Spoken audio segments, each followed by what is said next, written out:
dahil pagmamahal ang nangungunang sangkap. Well, probably this engagement is really a mistake. No one in your family likes me. Tinawagan ako ni Cookie, emergency daw. Ano ba nangyayari? Jude, pinagsisisihan mo ba yung ginawa natin? Na nagpakasal tayo? Palayok, tulungan mo ako. Hanapin natin si Papa. Salamat, Yvonne, ha? Ako, naiintindihan mo kami ni Natasha. Actually, balak talaga sana namin sa simbahan magpakasal. Kaya lang, hindi na kami makapaghintay.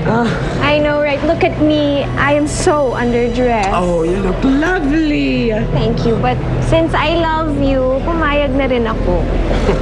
Kuya naman, bakit mo nagawa to? Sinuway mo na nga si Lolo at si Mama. Ngayon pati si Cookie, hindi mo na iniisip? Mabuti na to para matigil na si Lolo at si Mami sa mga ginagawa nilang pagpigil sa akin. Eh kuya, ginagawa naman nila yan para protektahan ka dahil may malasakit sila sa'yo. Dahil hindi mo alam ang pinapasok mo. Kahit ano naman sabihin nyo, baliwala kasi mag-asawa na kami. Hola, mi hermana. Kumusta ka na? Nagugustuhan mo ba ang palabas? Anong pakiramdam na pinapanood mo ang mga talunan mong kaibigan? Que vergüenza, mi hermana. At natutuwa ka pa sa mga nangyayari. Wala ka man lang ba nararamdaman kahit katiting na awa kay Cookie? Wala. Dahil ang importante lang sa akin ay ang matalo ka. Yo no cuido. Porque, mi hermana? Bakit ka nagkakaganyan? Anong nangyayari sa'yo? Bakit kailangan idamay mo pa si Cookie sa lahat ng galit mo sa akin? Simplemente. Dahil kung sino man ang mahal ng taong kaaway ko na rin.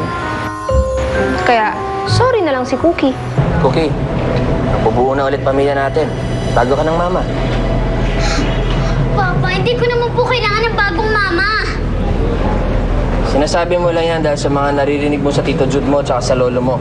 Nakikita mo, pag nakasama mo siya ng matagal sa bahay, magugustuhan mo rin siya. Ano pong ibig nung sabihin na magkakasama na kami? Oo, doon tayo titira sa kanila. We'll start anew. Yeah. We'll start a family there. Eh, hindi kuya. Hindi babalik si Cookie sa bahay na yan. James, alam mo kung gaano kahirap ang dinanas ni Cookie sa bahay na yon? Kasama ang mga taong nakatira doon? Wait a minute. Are you pertaining to me and Natasha? Parang pinapalabas mo that we're monsters. Oh, bakit? Hindi ba? Eh, mga halimaw rin naman ang pag-uugali ninyo eh. Basta. Sasama sa amin ang anak ko. Hindi ako papayag. Ako ama niya, ako masusunod. Simula nung nakilala mo yung Natashang yan, hindi ka na naging ama kay Cookie. Sinasabi mo bang wala akong kwentang ama?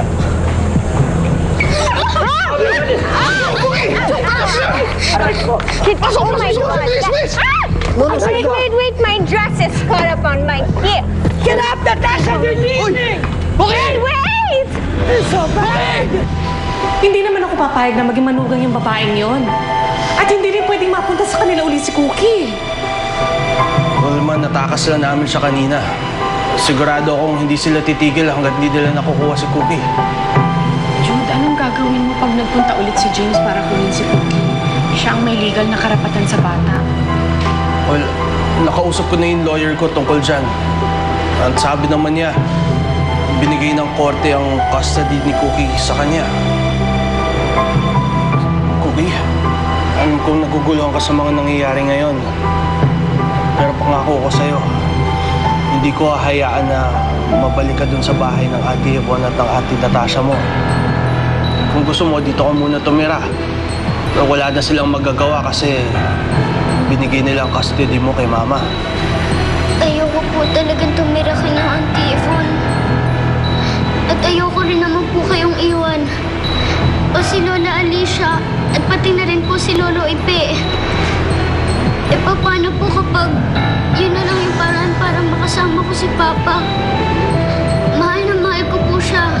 At ayoko po magkahiwalay kami. Naiintindihan kita, Cookie. Pero hindi ka namin mababantayan ng Ate Pilar mo kung sa kanila ka nakatira. Paano po si Papa? Mag-isa lang po siya doon. Paano po kapag pagtulungan siya ni na Auntie Yvonne? Cookie, kaya niya nang protektahan ang sarili niya.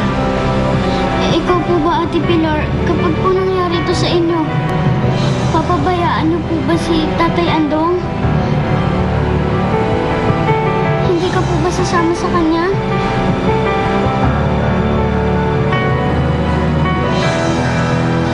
Mi niña, por favor, tahan na.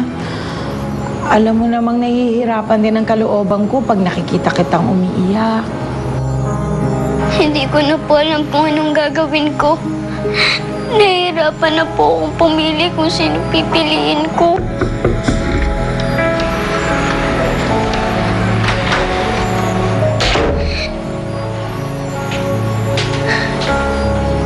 Cookie, pasensya ka na sa amin ng Tito Jude mo kanina ha.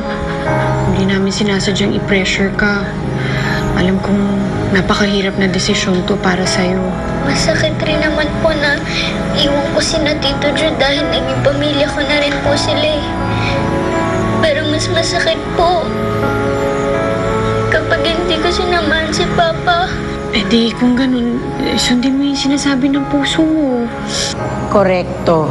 Mi niña, hindi ka namin pwedeng turuan kung sinong pipiliin mo. Ikaw ang nakakaalam nun. Kahit ano maging desisyon mo, susuportahan ka namin. Dahil mahal ka namin. Salamat po, Ate Pilar. Palayo, pinalalakas niyo yung loob ko kahit hirap na ako. Tunay po kayong mga kaibigan.